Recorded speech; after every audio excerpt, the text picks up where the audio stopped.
Hello students, स्वागत है आपका हिंदी सारथी यूट्यूब चैनल में। और आज मैं आपके लिए लेके आई हूँ 12th क्लास की पुस्तक अंतरा के काव्य खंड का पाठ 2, जो कि है गीत गाने दो मुझे। और ये लिखा है सूर्यकांत त्रिपाठी निराला जी ने। सूर्यकांत त्रिपाठी निराला जी की 2 कविताएं 12th क्लास के सिलेबस में लगी हुई है। एक है गीत गाने दो मुझे और एक है सरोज स्मृति। इसके नेक्स्ट वीडियो में आपको सरोज स्मृति कविता की व्याख्या करवाऊंगी। तो पहले थोड़ा सा जीवन परिचय हो जाए निराला जी का। सूर्यकांत त्रिपाठी निराला का जन्म 1898 ईस्वी में बंगाल के मेदिनीपुर जिले के महिषादल नामक गांव में हुआ था।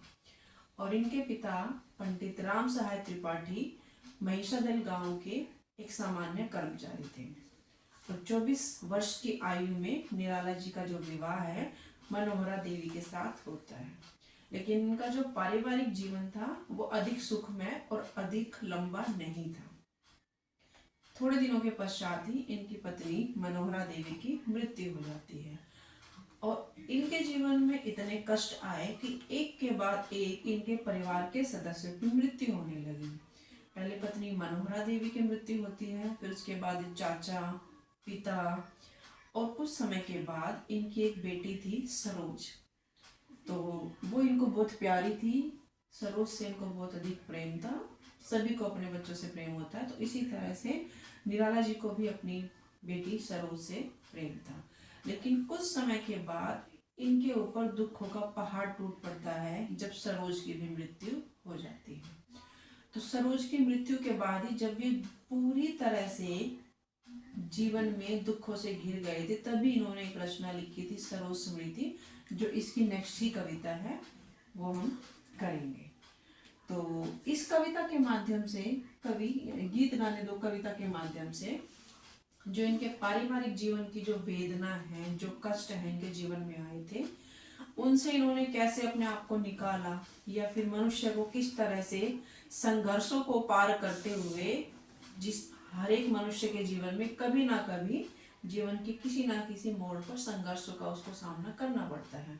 तो इस कविता के माध्यम से कवि यही कहने का प्रयास कर रहे हैं कि हमें जो है संघर्षों से लड़ते हुए किस तरह से अपने जीवन को आगे बढ़ाना चाहिए, और हमें निराशा का जो है अपने जीवन में निराशावादी नहीं होना चाहिए। हमें हमेशा ही आशावादी व्यवहार अपनाना चाहिए। तो देखते हैं कि कविता क्या है। गीत गाने दो मुझे तो वेदना को रोकने को। अब कवि कह रहे हैं कि उनके जीवन में पहले ही इतने पारिवारिक दुख हैं, पत्नी की मृत्यु, पिता की मृत्यु, चाचा की मृत्यु, भाई की मृत्यु, और उसके बाद में इनकी बेटी सरोज की मृत्यु हो जाती है। तो इन पर दुखों का पहाड़ सा टूट पड़ा। तो चारों तरफ से ये परिवार के सदस्यों की एक के बाद एक मृत्यु से जो है घिर चुके थे। अब कोई भी व्यक्ति है, कोई भी सामान्य व्यक्ति है, इतने परिवारजनों की इतनी अधिक मृत्यु देखकर कोई भी हताश हो जाता है, या फिर उसके जीवन में निराशा जो है घर कर लेती है। तो ये कवि कह रहे हैं कि मुझे गीत गाने दो, जो मेरा जो जीवन है वो दुखों से भर गया है, मेरे मन में जो है इतने दुख भर गए हैं, लेकिन मैं अपने दुखों को कैसे व्यक्त करूं। मैं गीत लिखकर या फिर कविता लिखकर, गीत गाकर जो है अपनी वेदना प्रकट कर सकता हूँ। वेदना यानी कि दुख। तो मुझे जो है वो एक तरह से ये लोगों का आह्वान कर रहे हैं कि मुझे मत रोको, मैं अपने दुखों को इन गीतों के माध्यम से ही, इन कविताओं के माध्यम से ही प्रकट कर सकता हूँ। तो तभी ये कहते हैं गीत गाने दो मुझे वेदना को रोकने को, कि जो मेरा कंठ है यानी कि मेरा गला है वो एकदम जो है अवरुद्ध हो चुका है।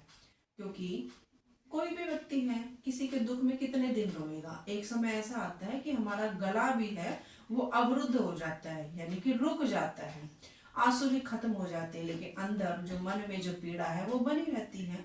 तो वो किसी शब्दों के माध्यम से निकलेगी, या तो हम अपना दुख किसी व्यक्ति के सामने व्यक्त कर दे तो हमारा दुख थोड़ा कम हो जाता है। तो कवि के पास तो कोई भी नहीं है परिवार के नाम पर जिसके साथ ही अपना दुख साझा कर सके।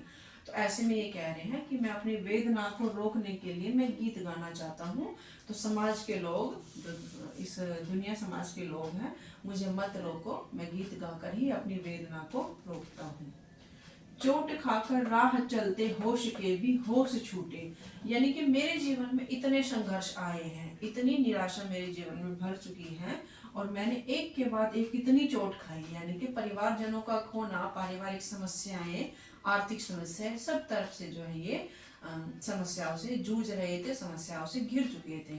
तो वो कह रहे हैं कि चोट खाकर राह चलते होश के भी होश छूटे, यानी कि इतनी समस्याओं के बाद, परिवारजनों की इतनी मृत्यु देखने के बाद कोई भी जो व्यक्ति है जो होश में है उसके भी होश छूट जाते हैं, यानी कि वो भी जो है एक तरह से पागल हो जाता है, या फिर उसको उसकी जो उम्मीद है, आशा है, उसके मन से जो है वो सारी निकल जाती है। तो ऐसे में मुझे मत रोको, मुझे गीत गाने दो और मैं गीतों के माध्यम से अपनी वेदना, अपने दुख को प्रकट कर सकता हूँ। हाथ जो पाथे थे ठग, ठाकुरों ने रात लूटे।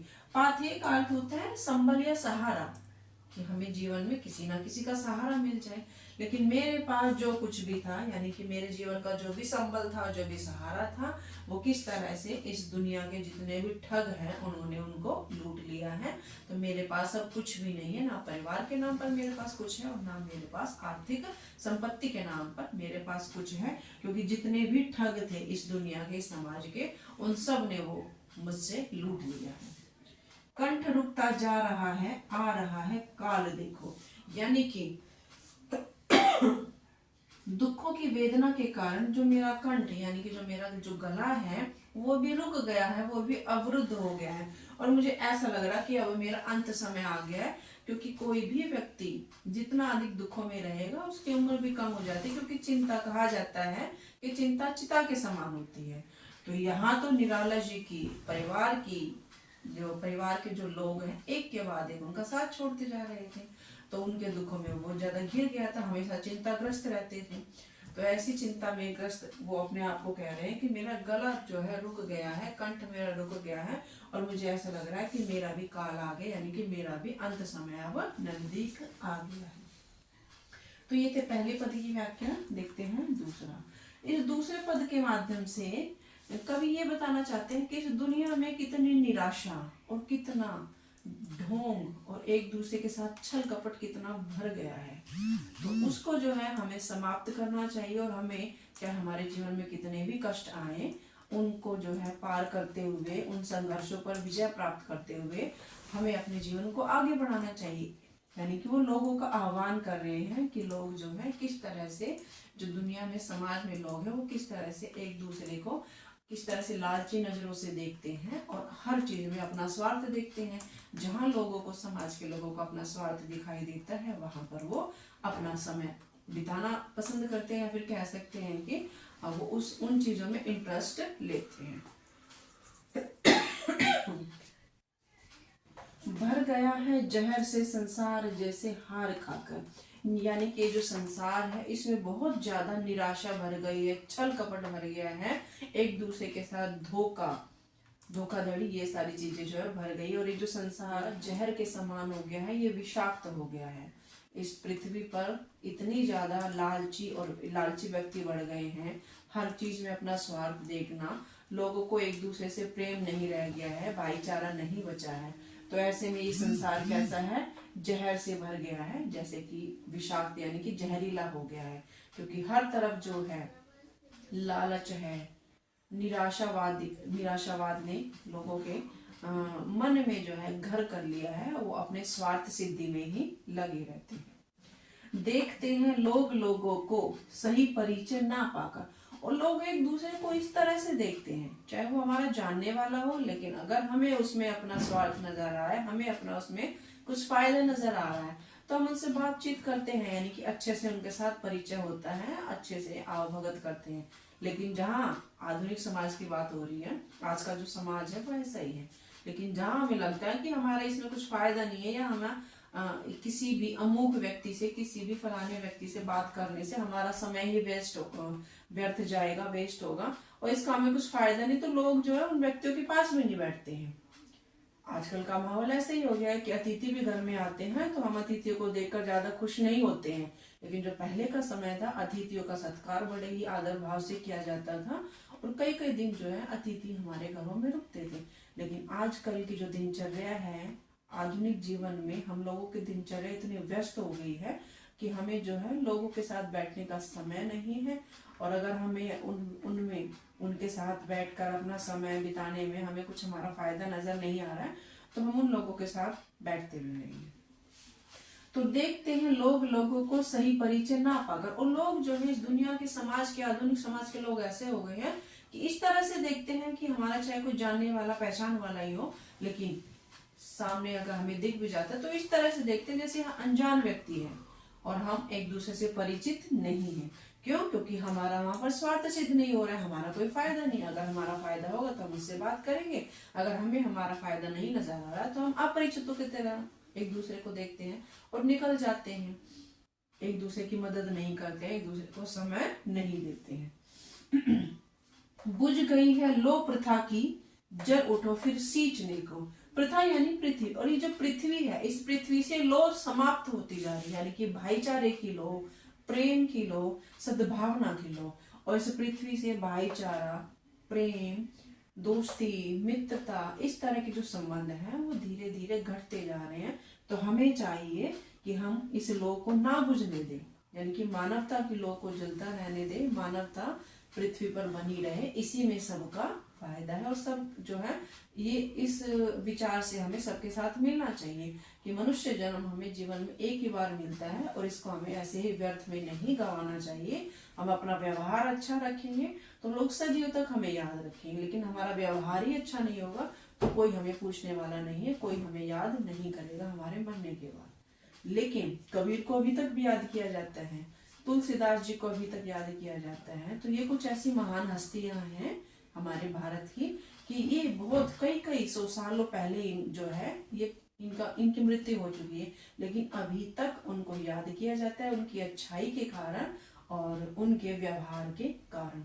तो इसी तरह से कवि कह रहा है कि ये जो लौ है प्रथा की, यानी कि पृथ्वी पर ये जो भाईचारे की, प्रेम की, मानवता की जो लौ है, इसको बुझने नहीं देना है हम लोगों को। जल उठो फिर सींचने को, और उठो, जागो, लोगों से आह्वान कर रहा है कि आप लोग उठो और इस निराशा भरे जीवन से जो है अपने आप को उठकर सींचो, इस दुनिया को, इस पृथ्वी को जो है फिर से तैयार करो। और जब हम किसी आशा के साथ, किसी उम्मीद के साथ उठते हैं, बिना किसी स्वार्थ के लोगों की मदद करते हैं, तो वहां पर मानवता जो है फिर पृथ्वी पर दिखने लगेगी और ये पृथ्वी जो है समृद्ध हो जाएगी। तो ये थी गीत गाने तो कविता की व्याख्या। नेक्स्ट वीडियो में मैं मिलती हूँ आपको इसी कविता के कुछ इम्पोर्टेंट क्वेश्चंस के साथ। तो तब तक के लिए मेरा यूट्यूब चैनल देखते रहिए, सब्सक्राइब करिए अगर सब्सक्राइब नहीं किया है। तब तक के लिए have a nice day students.